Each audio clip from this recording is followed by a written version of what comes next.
marami ako naging banda. Sobrang dami nun.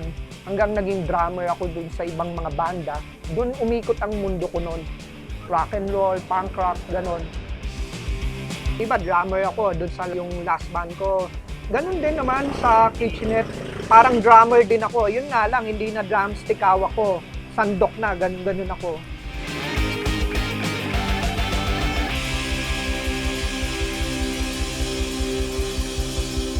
Hindi ako maayos kausap eh.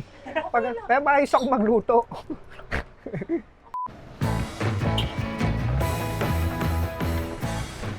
Hello. Ako po si Merc Alvarez, aka Punk. Ako po yung owner nitong Hababan sa Poblasyon. Siyempre, bata pa kami noon. Hindi naman kami magagaling na banda, no, that time.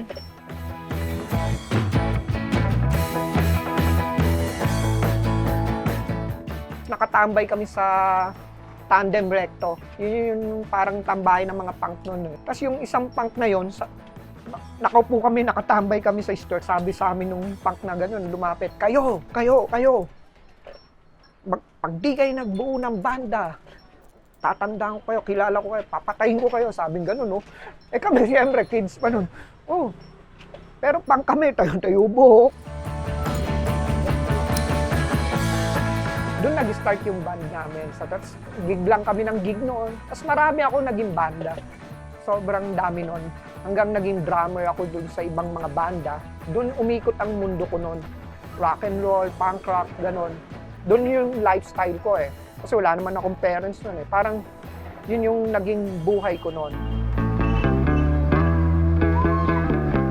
Parang pagka lumabas ka ng bahay mo, tapos nagpatirik ka ng buhok, no? Nakaitim ka noon, nakabota ka, parang a-attend ka ng concert noon, parang pag uwi mo, iniisip mo, makauwi pa kaya ako ng buhay? Swerte mo pag nakauwi ka kasi that time, pagtitripan ka ng mga tao eh. Mabiling egg. May camera ka ba? Bibili ka lang egg? Siyempre. Kung mapano ko, mamaya, rich kid ako eh. Ang kalaban mo yung mga tao sa kalye, mukhang ano yun pagtitripan ka, pag hindi tao, yung mga pulis noon. Pag lumabas ka ng kakaiba ka noon, parang yung mga tao, tingin sa'yo, culture shock sila talaga, kakaiba ka eh. Na-try ko na yung naging parang alcoholic ako noon, rebelde noon. Kasi nga, ako lang mag-isa, lahat nagagawa ko. Pero sabi ko, habang tumatanda, ayusin ko yung lifestyle ko. Gusto ko maging maayos. Baka medyo sobra.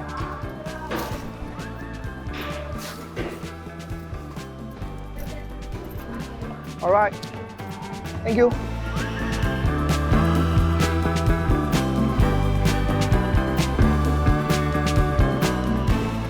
Si Rockman, tinawag na kaming Rockman and Punk. Nagkaroon kami ng mga career sa mga TV guesting, sa mga movie guesting. Punk! Hira naman to. Bakit? Ano masabi nila, yun daw alak, pag sobra, masama raw sa katawan. Bakit? Eh, ganun din naman ang gatas Di ba pag nasobrahan ka sa gatas, nasisira yung tiyan mo? Tama!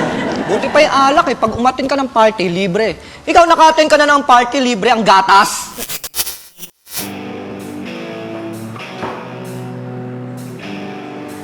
What is that? Is that a riding in tandem? No, my friend. It's just me, the Rockman.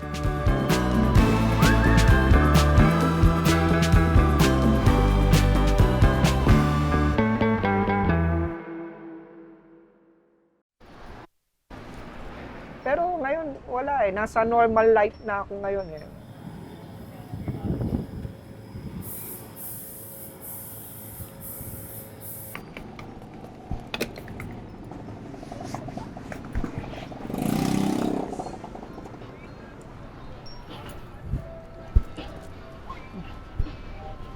Sasama pa kami ng parents ko, nung bata ko. Tinuturuan niya na kami.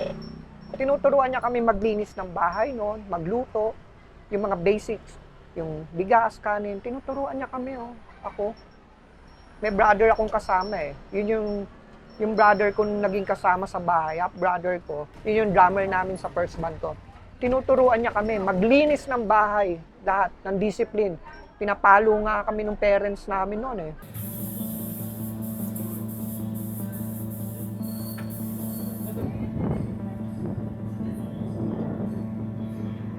Kaya pala ako tinuturuan, yung pala, maghiwalay kami para marunong ako sa buhay ko. Doon nag-umpisa yon.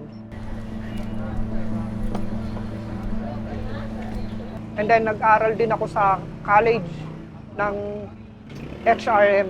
At that time, wala namang culinary noon. Ang culinary noon, pangmayaman lang eh. Pero tas nagtrabaho ko sa kitchen. Hindi naman sa kitchen mismo Ang umpisa ko, dishwasher. Step by step ako, step by step. Fast forward, natuto na magluto, yung mga timpla. So, ayun, sarili ko talaga natuto.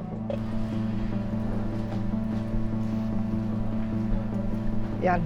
Dito po ako nag-umpisa, yung hababan sa poblasyon. Dito ako dati nagtitinda sa bangketa na to. Ito yung store ko. Maliit lang. Matagal ako nagtinda rito eh. Si setup na rito. Matagal yung setup kasi araw-araw gano'n, kakapagod din. Ayan, kaya ito, hindi ko inaalis dito. Parang, sa akin to yung mahalaga. Pag nawalan uli ako ng kitchenette, babalik ako dito. Original ng hababan sa poblasyon. Marami bumibili sa akin, nung nandun ako sa bangketa, dami, Ubus ng ubus yung kawali ko ng malaki. Pag 2 p.m., luluto na ako. 3 p.m. dati nga naman yung guest ko, yung mga customer. Bibili na sila, ubos na. Pagdating ng mga 4:30, ubos na yon. Minsan, darating 5, wala nang habab. Bali, dito ako umuwi. So, ito yung medyo magulo kasi kasama ko yung mga pusa ko ngayon. Ito si Chico. Ayan, dadan. Dito na rin ako natutulog sa sahig. Dati marami akong gamit, maayos. Pero ngayon, dahil marami na ang pusa, dito na lang. Dito na rin sa sahig, kasama ko sila. Ito yung drums ko. Si Coco Martin. Ito si Kuya. Ito si Gentle. Oh, nga pala. Kakain na yan. Sila yung family ko ngayon. Ayun, kami magkakasama. Para rin silang tao. Ng baby ko. Ako, wala na akong gamit Dati, puno ng gamit nung wala akong pusa. Makukulit sila.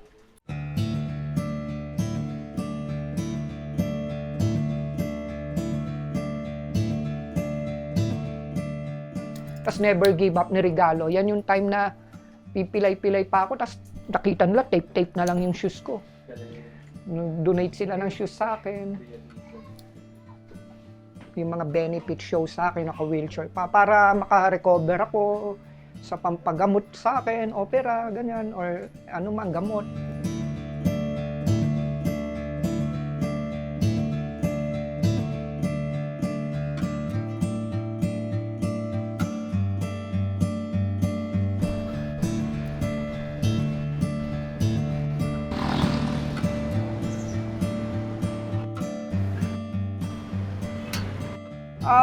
Kaya naging ganito to, nung una plain na plain to. Tapos inayos ko lang.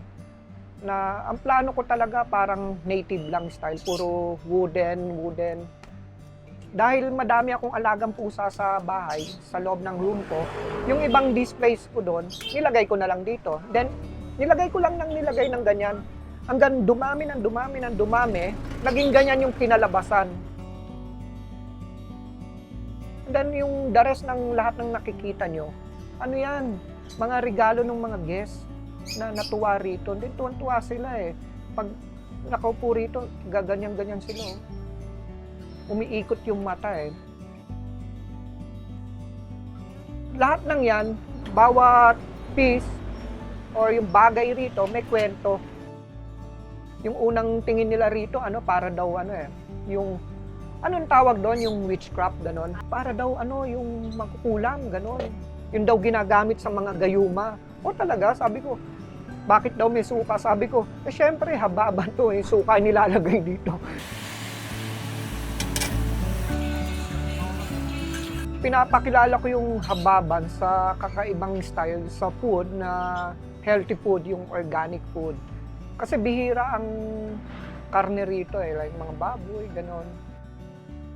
Ito yung noodles na nag-originate sa Lucban, Quezon. Yung street food doon na noodles na nilalagyan ng suka.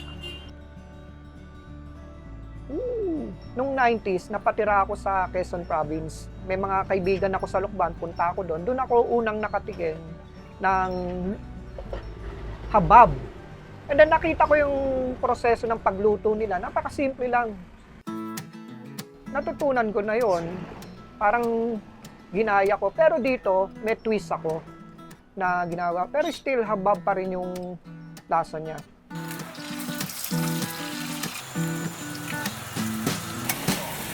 Yeah, actually, ito yung kain ng walang menu na gano'n di ba? Yun yung nagugulat yung tao anong meron dito? Anong menu? Wala, ito, ganyan.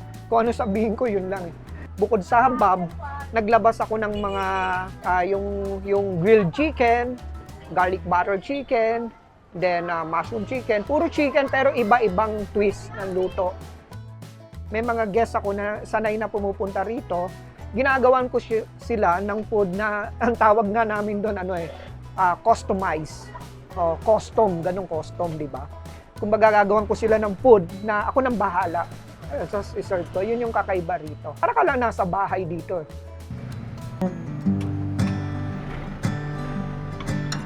Alright.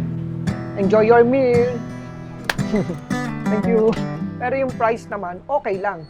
Kaya lang naman ako nag-increase din ng presyo dahil unang-una, yung bilihin, nagmahal, di ba? Dahil nga dun sa rent, no? Sa rent. Pero ang totoo, sa sarili ko, ako mismo walang sweldo. Wala pa, hindi pa ako kumikita. Honest, to be honest, wala pa. Pero ang totoo, vendors lang din ako. Yun nga lang, lumigal lang ako. Inayos ko, malinis. Vendors din ako. Ganon ikot. Minsan nga, naisip ko, pagod na ako, pero sige, laban pa. Oo, laban pa. Nawa ko rin ganito para pagpasok mo rito, relax ka.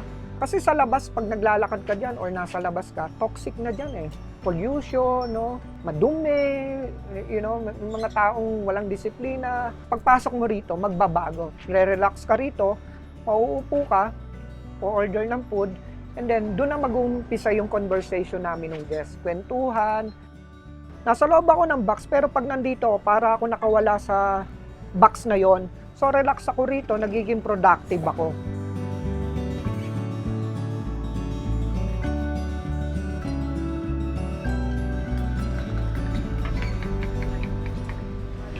Ayos na ayos ang poblasyon. Sa totoo lang, dito lahat pumupunta. 'Di ba? Meron tayong parang gimikan yung dati. Saan ba yung mga gimikan noon? Malate. That time, noon pa yon, nung 80s, 90s, doon na Malate. Cubao Expo, 'di ba? Gimikan. Kaya lang yung mga taong gumigimik doon, dito pa rin. Talagang nandito na lahat.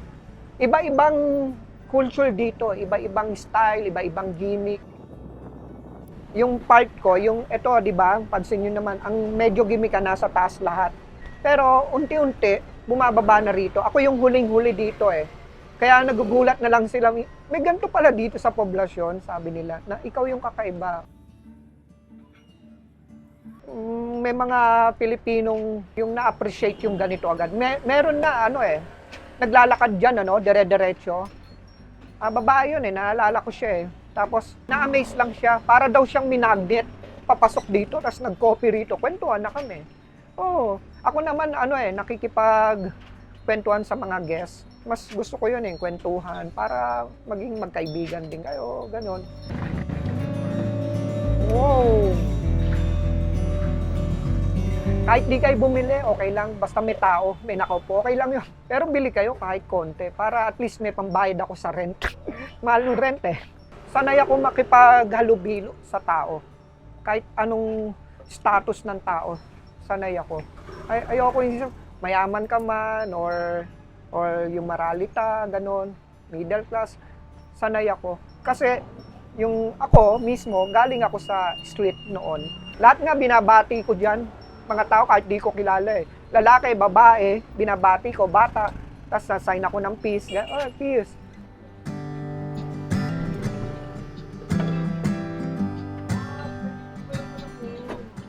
Three to 5 years.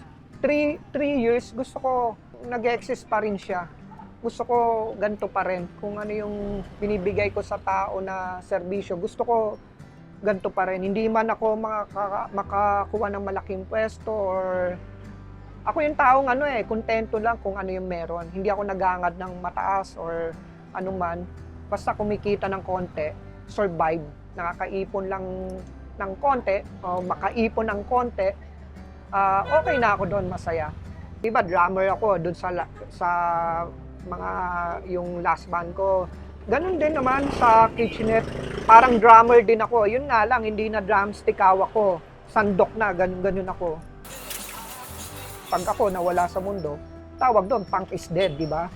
Pero, may tinatawag pa rin punk's not dead. Yun yung mga generation ngayon na magpapatuloy. Kaya tinawag na punk's not dead yun. Tuloy-tuloy yung pinaglalaban nila.